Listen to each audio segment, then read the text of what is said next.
2008년 영혼을 끌어모아 좋은 동네에 멋진 2층 집을 장만했던 때였습니다. 둘째가 태어난 이후 좀 더 큰 집이 필요했던 터였습니다. 무엇보다 학군이 좋은 곳으로 이사가고 싶었습니다. 그래서 우리 형편에 맞지 않는 집을 덜컥 질렀습니다. 이때 처음으로 아메리칸 드림을 이뤘다고 생각했었습니다. 매달 나가는 대출금은 조금 겁나는 액수였지만 퇴근해서 집에 가면 행복했던 시절이었습니다. 그 당시 직원이 150명 정도 되는 4년차 스타트업에 근무 중이었습니다. 다니던 회사에서 나름 능력을 인정받아 큰 프로젝트를 맡기 시작했습니다. 상도 몇 개 받고 CEO에게 직접 칭찬도 듣고 월급도 올랐습니다. 하는 일도 재밌었고 부러운 게 없는 나날을 보내고 있었습니다. 그러던 어느 날 CTO로부터 제가 출시한 서비스에 문제가 있다고 전화가 왔습니다. 최근 몇 달 적자를 보고 있다고 했습니다. 당장 문제를 파악하고 보고하라고 했습니다. 조용하고 온화한 분인데 평소와 목소리 톤이 달랐습니다. 눈앞이 캄캄해졌습니다. 우리 고객들이 100만 달러어치 서비스를 이용하면 협력업체와 우리가 나눠먹는 구조였습니다. 우리 입장에선 절대 마이너스가 날 수 없는 구조였습니다. 그런데 이 서비스가 막대한 적자를 내고 있다는 게 믿기지 않았습니다. 한 두어 시간 동안 미친 듯이 구석구석 뒤졌습니다.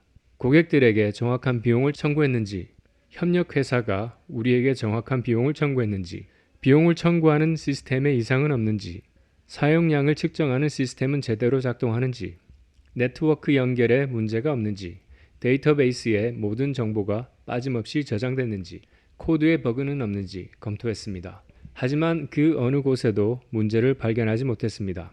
원인을 파악하면 실마리가 보일 텐데 그렇지 않으니 미칠 지경이었습니다. 그러다 문득 혹시 협력회사가 보낸 데이터에 변동이 있지 않을까 하는 의심이 들었습니다. 조사해봤더니 오늘 데이터가 어제의 것보다 훨씬 컸습니다. 협력업체가 정확한 사용량을 집계하는데 어느 정도 시간이 걸리는 것 같았습니다. 우리는 설익은 데이터를 바탕으로 적은 비용을 고객들에게 청구했던 것이었습니다. 반면 그들은 며칠 시간을 두고 집계한 데이터를 가지고 우리에게 월말에 정확한 비용을 청구했었습니다. 계산해보니 최근 2달 동안의 손해가 총 5만 달러 정도였습니다. 됐다. 얼마 전에 새 집으로 이사 갔는데 잘리면 안 되는데 이 생각밖에 나지 않았습니다. 좀 더 조사하고 대책을 세워 넘버2를 찾아갔습니다. 넘버2가 설명을 재촉했습니다. 협력회사 데이터의 변동으로 인해 비용과 수익에 차가 났습니다.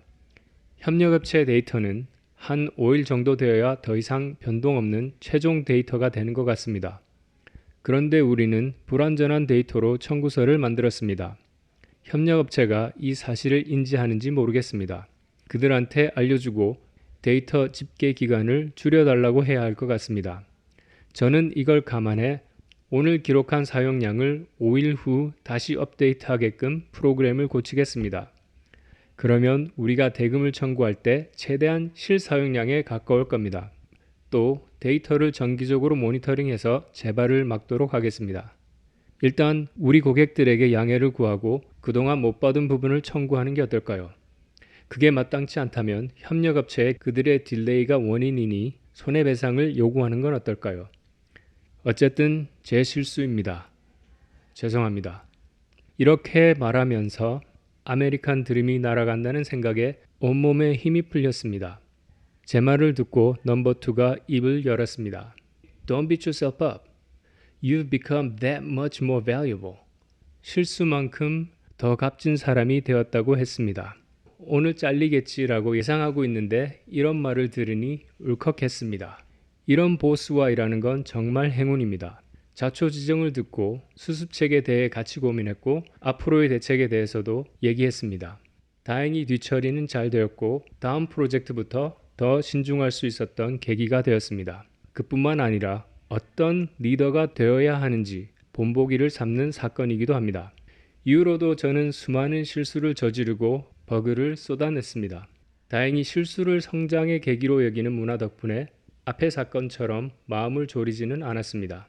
넘버2가 했던 말이 립 서비스가 아니라 자신의 경험에서 우러나온 지혜라는 걸 이제는 이해할 수 있습니다. 하지만 실수에 대한 수습이 미흡하거나 같은 실수가 반복되는 경우는 얘기가 다릅니다. 한직으로 밀릴 수도 있고 최악의 경우 잘릴 수도 있습니다. 미국은 실수를 아주 이성적으로 대하는 것 같습니다. 이전에 겪어보지 못한 실수는 배움의 기회로 한껏 활용합니다. 반면 이 같은 기회를 살리지 못하거나 같은 실수를 반복하는 것은 용납하지 않습니다. 여러분은 저처럼 마음 졸였던 실수나 위기가 있었나요? 그것을 어떻게 대처하셨나요?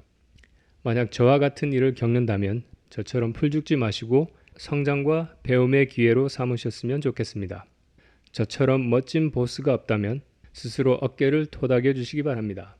실수나 실패는 치열한 노력의 흔적이니까요. 오늘도 영상 끝까지 봐주셔서 감사합니다.